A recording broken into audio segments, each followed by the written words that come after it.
Assalamualaikum warahmatullahi wabarakatuh. Pemirsa gapai kemuliaan yang dirahmati Allah. Salah satu nama Allah dalam Asmaul Husna adalah As-Sitir. As-Sitir ini dimaknai sebagai maha menutupi. Berdasarkan penjelasan dari sebagian para ulama, As-Sitir juga diartikan sebagai kekuasaan dalam menutup aib hambanya apabila berbuat dosa dan Allah tidak suka dengan hamba yang membeberkan aibnya sendiri atau bahkan aib orang lain. Bahkan kita juga diperintahkan untuk senantiasa berdoa agar Allah menutup aib-aib kita baik di dunia maupun di akhirat kelak. Nah pemirsa, insya Allah hari ini kita akan tolabul ilmi bersama terkait dengan kajian Asmaul Husna As-Sitir, Sang Maha Menutupi. Nah, alhamdulillah seperti biasa sudah hadir pula bersama saya di studio. Ada Ustadz kesayangan kita semua, Ustadz Hilman Fauzi. Assalamualaikum Hilman. Waalaikumsalam warahmatullahi wabarakatuh. Sehat? Alhamdulillah sehat. Tema hari ini menarik, bahasanya tentang Asmaul Husna ya, As-Sitir. Dan bagi Anda pemirsa yang juga memiliki pertanyaan, Anda bisa mengirimkan pertanyaan Anda melalui nomor WhatsApp yang tertera di layar kaca. Langsung Hilman. Kalau kita bicara As-Sitir, apakah hanya sekedar, sebenarnya kalau dibahas ya, lebih jauh, dibedah begitu. As-Sitir apakah sekedar menutupi atau dimensi apa yang kemudian berada di balik Asmaul Husna Allah yang satu ini? Baik. Bismillahirrahmanirrahim. Alhamdulillahirrabbilalamin. Allahumma salli ala sayyidina Muhammadin sallallahu alaihi wasallam wa ala alihi wa sahbihi ajma'in. Amma ba'du. Bamila dan seluruh pemirsa CNN Indonesia yang dicintai Allah. Di antara nikmat yang harus kita syukuri terus menerus adalah nikmat hidayah yang Allah berikan kepada kita. Nikmat untuk semakin yakin kepada Tuhan kita Allah Subhanahu wa taala. Maka nikmat saat kita mengucapkan kalimat asyhadu alla ilaha illallah wa asyhadu anna Muhammadar Rasulullah. Aku bersaksi sungguh-sungguh bahwa tiada Tuhan selain Allah dan aku bersaksi sungguh-sungguh bahwa Nabi Muhammad adalah utusan Allah. Nah, ketika kita memahami bahwa kalimat la ilaha illallah tiada Tuhan selain Allah, maka disitulah kita memahami tidak ada juga semua kebaikan dalam hidup ini kecuali datangnya semua dari Allah gitu. Maka apa yang kita bicarakan tentang Allah Subhanahu wa taala itu adalah kebaikan, sumber kebaikan terbaik dan membawa kepada kebaikan dalam hidup kita. Nah, termasuk di antara sifat Allah yang harus kita pahami adalah As-Sitir. Disebutkan dalam sebuah riwayat Nabi SAW bersabda, Innallaha azza wa jalla hayyun wasitrun, wasitirun. Innallaha azza wa jalla hayyun wasitirun. Sesungguhnya Allah itu maha pemalu dan Allah itu maha menutupi aib-aib. Wallahu yuhibbul haya'a wasitra. Dan Allah mencintai orang yang pemalu dan Allah juga mencintai orang yang menutupi aib-aibnya. Lihat kalimatnya. Allah itu pemalu. Apa yang dimaksud Allah pemalu? Allah malu jika tidak mengabulkan doa-doa hambanya. Allah malu ketika tidak memenuhi apa yang hambanya butuhkan dalam hidup. Maka sering Hilman sampaikan, kalau kita meyakini Allah Subhanahu wa taala, setidaknya ada 3 keyakinan yang harus kita pahami dalam diri kita. Yang pertama, yakinlah bahwa tidak ada satupun yang paling mencintai kita kecuali Allah. Maka ingat, siapapun hari ini di antara pemirsa yang merasa lagi disakiti, lagi tersakiti gitu ya, lagi ngerasa lemah gitu, maka yakinlah ada yang mencintai kita. Siapa? Allah. Manusia boleh menyakitimu, manusia boleh mengkhianatimu, tapi Allah tidak akan pernah menyakiti. Dan jika kita mendapatkan sesuatu yang seakan-akan menyakitkan kita, boleh jadi bukan. Justru itu adalah cara Allah mencintai kita. Termasuk kalau kita dapat ujian gitu. Mulai hari ini, tataplah ujian itu adalah pesan cintanya Allah kepada kita. Karena biasanya ketika Allah merindukan hambanya, maka Allah akan titipkan ujian kepadanya. Man yuridillahu bihi khaira yusiba minhu. Barang siapa yang diinginkan oleh Allah kebaikan, maka Allah berikan musibah kepadanya. Yang kedua, yakin tidak ada yang paling tahu tentang kita kecuali Allah. Maka Allah tuh malu kalau Allah tidak mencukupi kebutuhan kita. Allah akan berikan yang terbaik semua untuk kita. Dan yang ketiga, yakin tidak ada satupun yang bisa mengangkat kesulitan kita kecuali Allah. Makanya kalau kita butuh, kita minta sama Allah, Allah malu tidak mengabulkan doa-doanya. Makanya ini ada kalimat guru saya bagus sekali. Allah itu semua bisa katanya. Tapi ada satu yang Allah nggak bisa. Apa? Allah tidak bisa mengingkari janjinya. Dalam bahasa lain juga ada kalimat begini, Allah tidak bisa jika tidak mengabulkan doa-doa hambanya. Itu kan artinya bahwa Allah tuh sangat malu gitu ya. Bahkan ada satu riwayat kan, mungkin Mbak Mila juga pernah baca, ketika kita doa di hari Jumat tuh. Ya. Di hari Jumat, di ibadah asar menjelang maghrib kan. menjelang maghrib. Barang siapa yang berdoa di waktu tersebut, maka Allah malu Malu. tidak mengabulkan doa-doanya. Maka Allah tuh maha pemalu. Dan Allah itu sitirun. Allah maha menutupi aib. Menutupi keburukan kita. Kebayang nggak kalau setiap kita berbuat dosa, itu langsung oleh Allah dibalas saat itu juga, apa yang akan terjadi? Rasa-rasanya kita tidak akan bisa mengelak kan. Tapi Allah maha baik. Kita berbuat salah, kita berbuat dosa, Allah tangguhkan ya akhirnya. Allah tutupi lagi, tutupi lagi. Apa sih pesannya?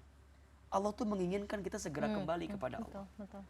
Makanya ya selain sitirun, nanti juga ada tawabun. Allah tuh maha penerima taubat dan memberi taubat, berkali-kali taubat.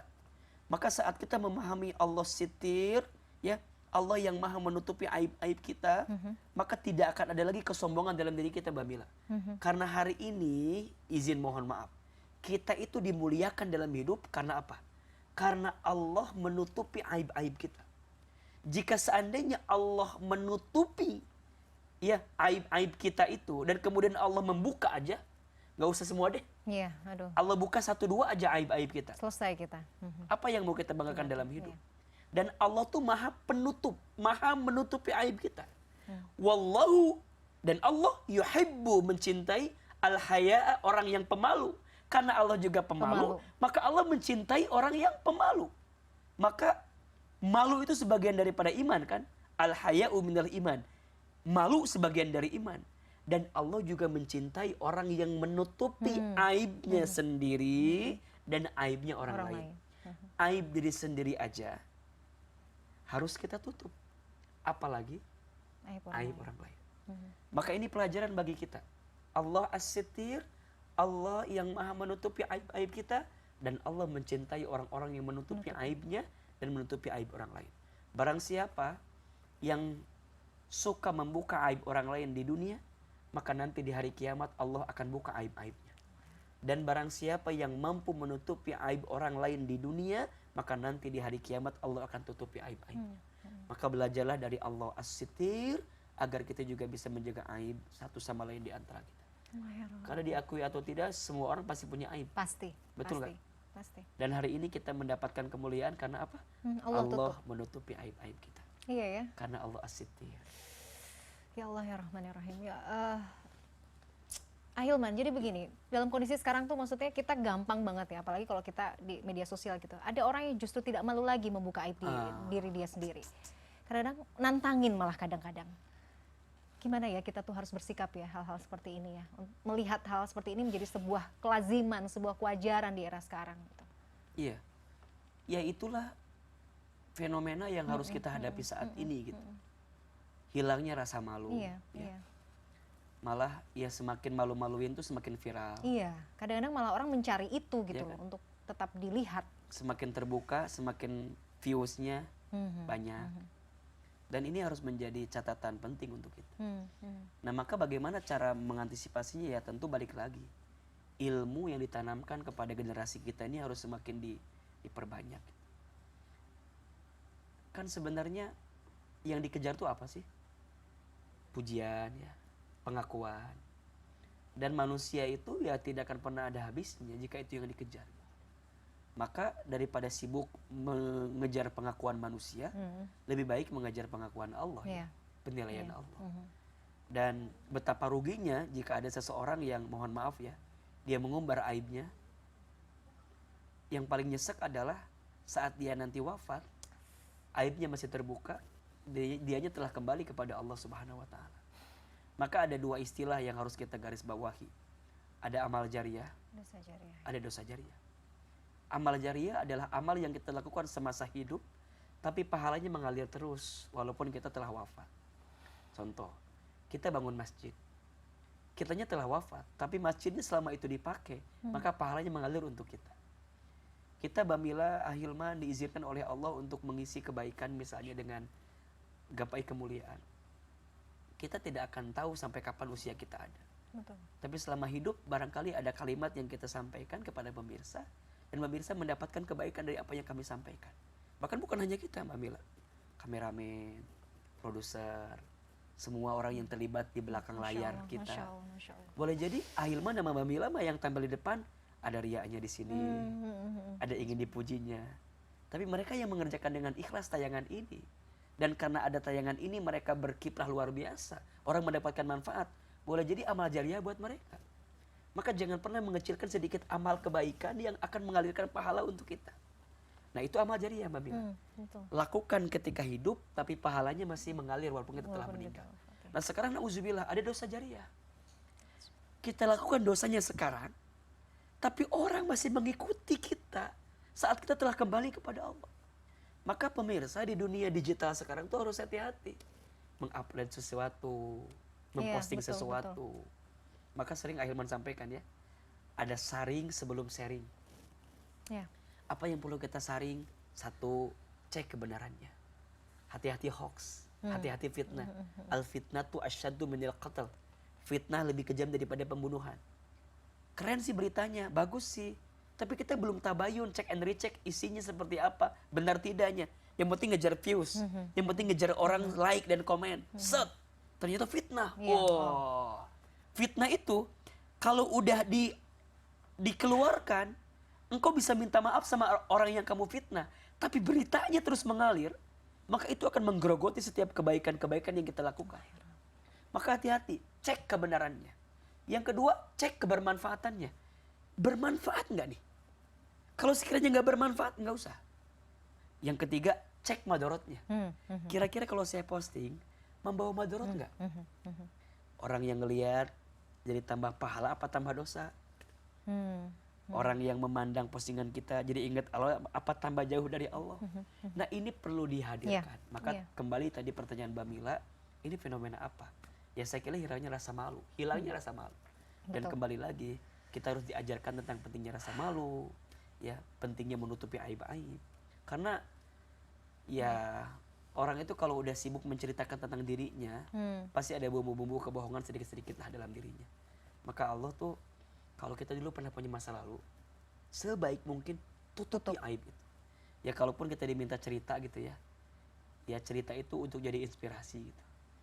Ya kalau kita jadi cerita malah orang jadi malah nyontohin keburukan kita, ya buat apa? Kan gak sedikit ya. Ada orang yang kemudian menonton masa lalu seseorang kemudian diikuti, dia juga pernah pakai gitu, masa saya nggak nyoba. Jadi akhirnya jadi salah sasaran gitu. Makanya ketika kita diizinkan dulu punya masa lalu, sebaiknya tutup rapat-rapat, tutup aib-aib. Dan kalaupun kita harus menceritakan, bukan menceritakan detailnya, tapi menceritakan perjalanan hijrahnya, perjalanan titik temunya, kita bisa menemukan apa dari semua itu gitu. Masya Allah. Menarik ya Hilman ya. Kita akan lanjutkan lagi di segmen berikutnya. Pemirsa jangan kemana-mana. Gapai Kemuliaan masih akan kembali setelah yang satu ini.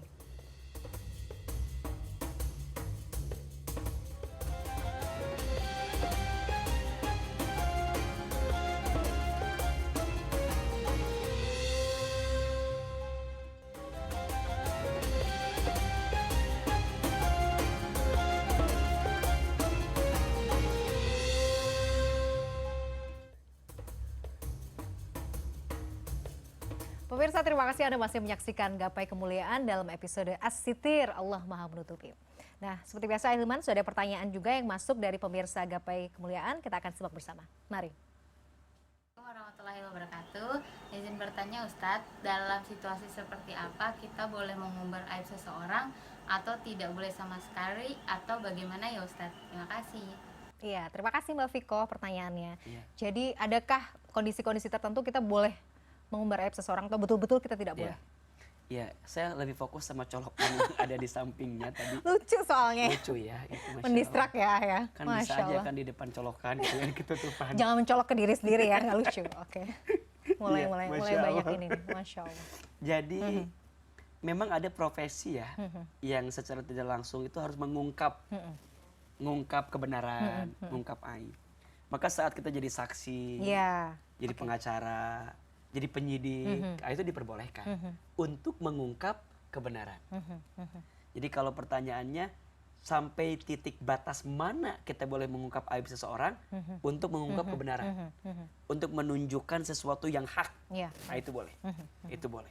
Nah yang tidak boleh adalah ya mengumbar aib seseorang ketika kita membukanya itu untuk menjatuhkan atau merendahkan dan merusak harga diri orang tersebut. Nah itu yang tidak diperbolehkan.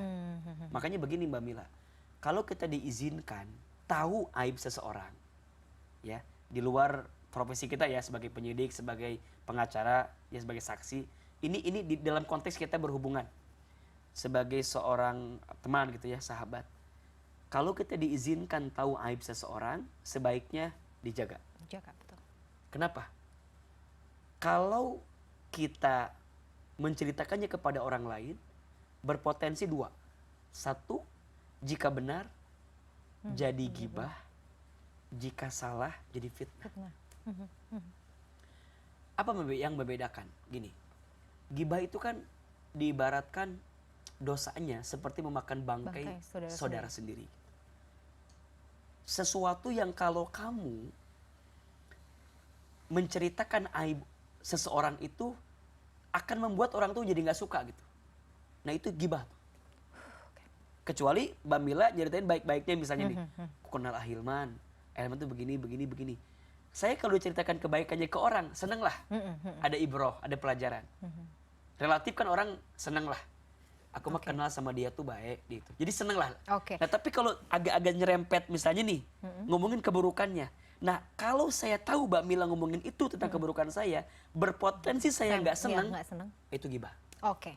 Nah misalnya, ada kita misalnya dalam satu forum yang ngomongin kejelekan orang lain. Forum ya. Ya forum internal lah misalnya beberapa orang gitu misalnya. Tapi orang itu nggak ada. Orang itu nggak ada. Dibicarakan di belakang. Misalnya saya tahu nih, sudah tahu nih, kita udah belajar bahwa ghibah tuh nggak boleh. Nggak boleh. Pas nih, aduh ngomongin orang ini, saya kenal orang ini. Saya gimana ya, kan jadi ewoh pekewoh kalau kata orang Jawa, Ahilman. Diem atau kita harus bagaimana? Sebaiknya begini.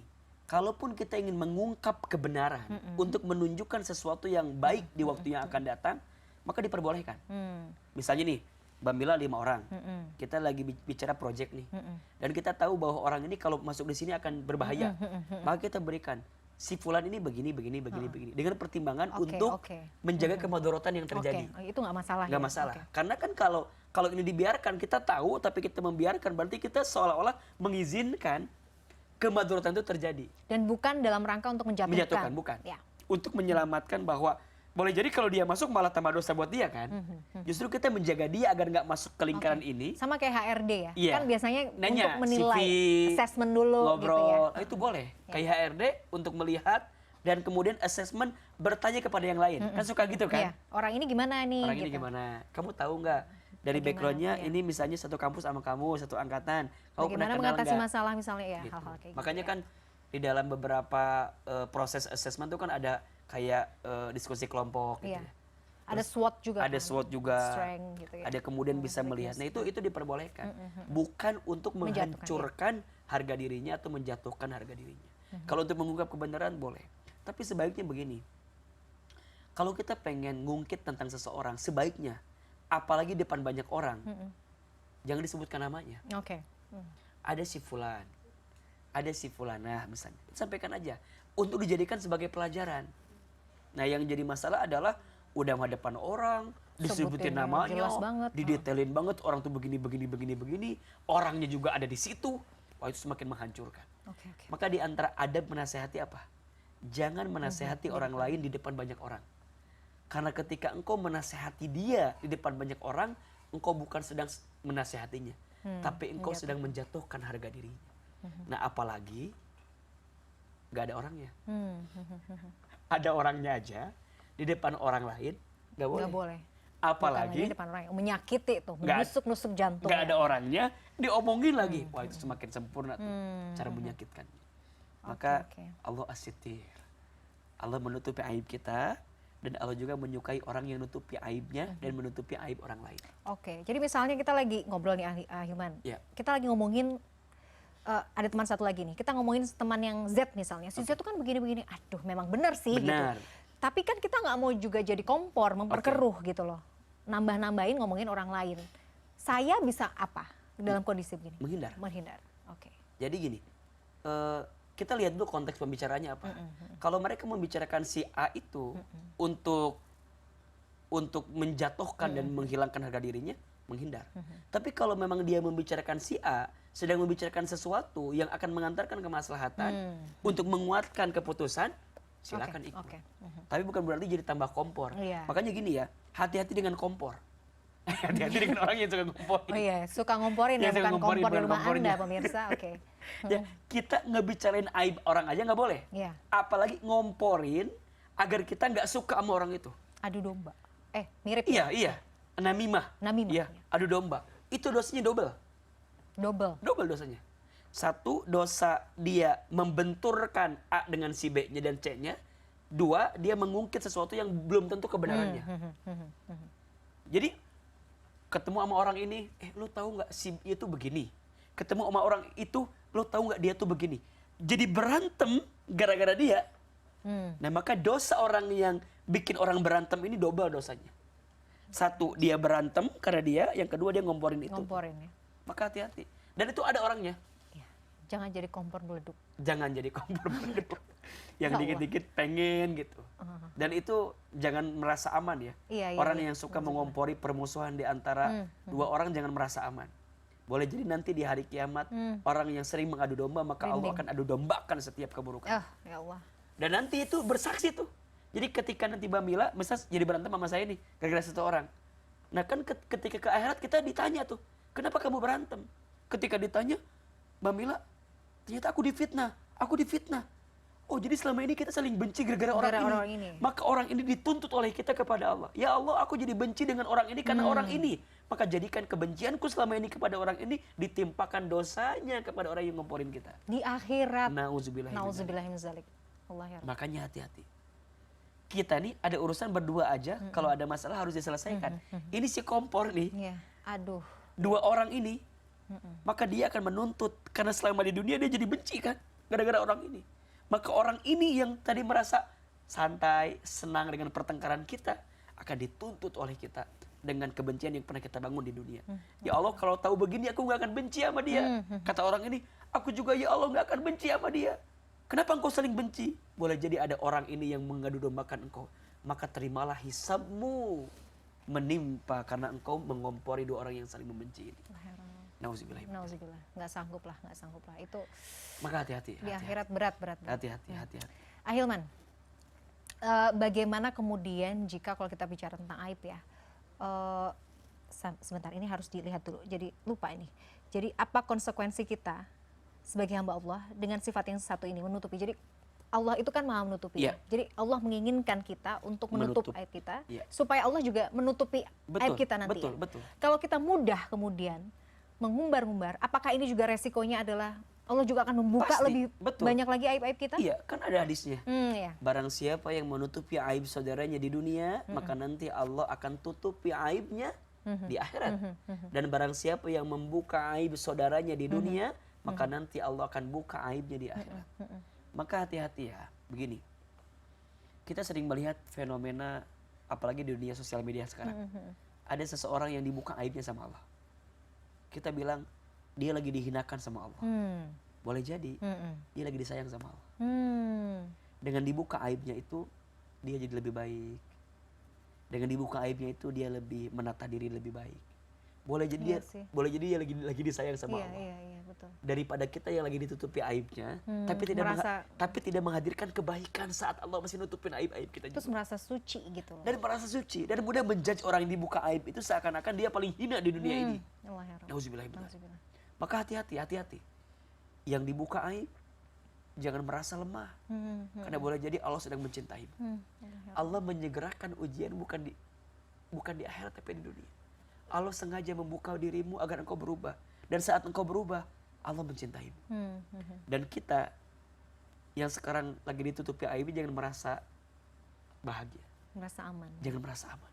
Boleh jadi kalau dengan kebaikan Allah nutupin aib kita, tidak memotivasi kita untuk jadi orang lebih baik, ya khawatirnya ini cara Allah nutupin aib-aib kita tuh adalah bagian dari istidraj tadi gitu. Betul.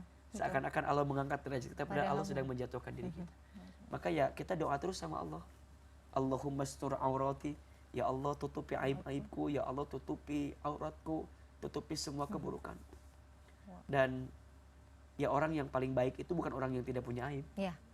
Orang yang baik itu adalah orang yang segera memperbaiki dari setiap kesalahannya untuk menjadi orang yang lebih baik gitu. Karena tidak ada satu manusia pun di bumi ini yang lepas dari kesalahan dan khilaf ya. Kecuali Nabi Muhammad SAW. Dan itu pun dimaksum sama Allah. Iya, dimaksum. Dijaga sama Dijaga. Apalagi mah kita ya. Apalagi Aduh. kita. Surga neraka aja masih belum jelas Belum ya jelas. Ahilman ya. Jadi Ya Rasul bukan, ya Nabi bukan, surga belum jelas. udah merasa paling suci Hisab gitu. masih menegangkan, amal sedikit, Allah ya dosa Rob. banyak, keterlaluan. Makanya sering Ahilman sampaikan begini Mbak Mila, ada 4 dosa orang yang punya dosa tuh. 4 dosa orang yang punya dosa. Oke. 1, merasa tidak punya dosa. Hmm. Jadi saat kita merasa nggak punya salah tuh ya salah gitu. Maka jangan pernah merasa soleh. Belajarlah merasa salah. Karena merasa soleh itu salah. Baik. Dan merasa salah itu soleh. Nah yang kedua, 3, 4 kita akan bahas setelah ini. Oke. Kita harus jeda dulu. Pemirsa jangan kemana-mana. Gapai Kemuliaan akan kembali sesaat lagi.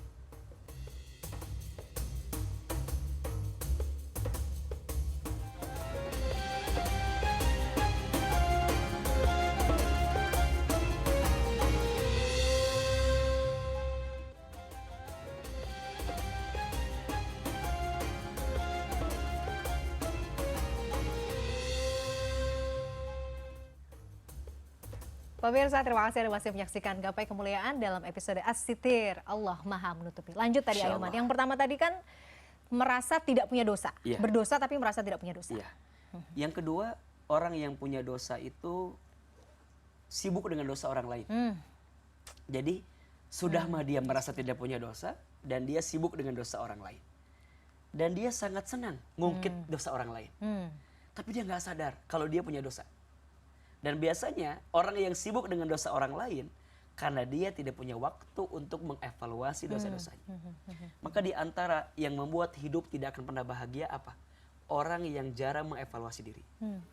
Betul. Maka dia akan menatap semua orang salah gitu. Padahal boleh jadi antara kesalahan dia dengan kesalahan orang lain itu jauh lebih banyak dia. Cuma itulah manusia. Semut di ujung lautan terlihat, gajah di pelupuk mata tidak terlihat. tampak. Dan itulah aib-aib kita. Jadi boleh jadi ketika kita sibuk dengan aib orang lain dan kita tidak ngeh dengan aib kita, maka itu masuk kategori dosa orang yang punya dosa yang kedua. Yang ketiga, orang yang tidak mau bertaubat dari dosa. Udah tahu salah. Udah tahu ini aib. Tapi kemudian dia masih aja tenggelam dalam aib itu. Masih aja tenggelam dalam dosa itu. Maka di antara nikmat yang besar yang Allah berikan apa? Fursatut taubah. Allah berikan kesempatan dia bertobat. Makanya hari ini pemirsa, saat kita diizinkan oleh Allah untuk taat, mendekat kepada Allah, itu adalah bagian nikmat Allah bagi kita. Untuk apa? Nutupin setiap aib-aib kita. Jadi cara Allah nutupin aib-aib kita itu selain memang Allah nutupin aibnya adalah kita rayu Allah dengan amalan-amalan terbaik kita. Ya Allah, hamba banyak dosa. Tapi hamba tahu engkau tuh menutup aib-aib hamba. Maka hamba tahajud, hamba duha, hamba baca Quran, hamba sholat. Hamba tuh pengen ya Allah, engkau makin nutupin aib-aib hamba. Maka disitulah kita minta sama Allah. Dan yang keempat, hati-hati. Orang yang punya dosa, dosanya adalah apa? Putus asa dengan ampunan Allah. Selesai dengan rahmat Allah ya. Maka Allah tuh senang kalau hambanya taubat lagi, taubat lagi, taubat lagi. Bikin dosa, taubat lagi, bikin dosa, taubat lagi. Berarti boleh bikin dosa. Bukan, maksudnya kita kan manusia tuh salah tuh kayaknya Ya, udah jadi tempatnya kan. Makanya taubat jangan sekali, berkali-kali. Iya. Innallaha yuhibbut tawwabina wa yuhibbul mutatahhirin. Sesungguhnya Allah mencintai orang yang terus bertaubat dan orang yang terus mencucikan diri. Nah, Allah udah sitir, udah nutupin aib-aib kita. Jangan dibuka lagi gitu loh. Jadi kalau Allah udah nutupin aib kita, bagaimana cara kita nutupinnya? Ya taubat. Karena Allah udah nutupin tapi nggak mau taubat, ya pada saatnya Allah akan buka juga aib-aibnya gitu. Terus gimana dong Ustaz? Ya minta sama Allah, rayu Allah, deketi Allah, taat sama Allah, agar setiap dosa-dosa kita ditutupi sama Allah dan Allah ngasih kesempatan terus sama kita untuk bertaubat. Masya Allah. Maka jangan pernah putus asa ya dengan ampunan Allah. Karena seluas apapun dosa kita, ampunan Allah lebih luas dibanding dosa-dosa kita. Selama kita bertaubat, Selama kita masih hidup, selama kita masih ada ruh di kerongkongan kita, maka selama itu masih ada kesempatan kita untuk bertobat. Yakin Allah as-sitir, Allah maha penutup aib-aib kita. Jangan membuka aib kita karena Allah sudah menutupinya. Makanya kata baginda Nabi itu, di antara orang yang paling hina itu adalah orang yang ketika malam hari Allah tutupi aibnya, tapi siang harinya dia membuka aibnya. Padahal Allah udah tutupi di malam hari, kenapa engkau siang hari membukanya? Mudah-mudahan kita ini jadi orang yang mampu menjaga diri kita dari setiap kesalahan. Amin. Kita semua punya aib, tutupi aib kita. Ya, orang lain juga pasti punya aib. Kalau kita diizinkan tahu aib orang lain, tutupi aib orang lain. Barang siapa yang menutupi aib saudaranya di dunia, maka nanti Allah akan tutupi aib-aibnya di akhirat. Masya Allah. Seperti itu. Amin ya rabbal alamin. Ailman, terima kasih ya ilmunya hari ini. Sama-sama. Masya Allah, Masya daging Allah. semua. Alhamdulillah. Mudah-mudahan bisa membawakan manfaat juga Amin. bagi Amin kita ya semua. rabbal Amin ya alamin. rabbal alamin. Pemirsa, tidak terasa kita sudah sampai di penghujung program Gapai Kemuliaan. Semoga apa yang hari ini kita bisa bahas bisa menambah keimanan kita kepada Allah Subhanahu wa taala. Saya Mladia Rahma dan juga Ustadz Hilman Fauzi undur diri. Insya Allah kita akan jumpa kembali pada Gapai Kemuliaan berikutnya. Wabillahi taufiq wal hidayah. Wassalamualaikum warahmatullahi wabarakatuh. Waalaikumsalam warahmatullahi wabarakatuh. Makasih ya, Hilman. Sama-sama.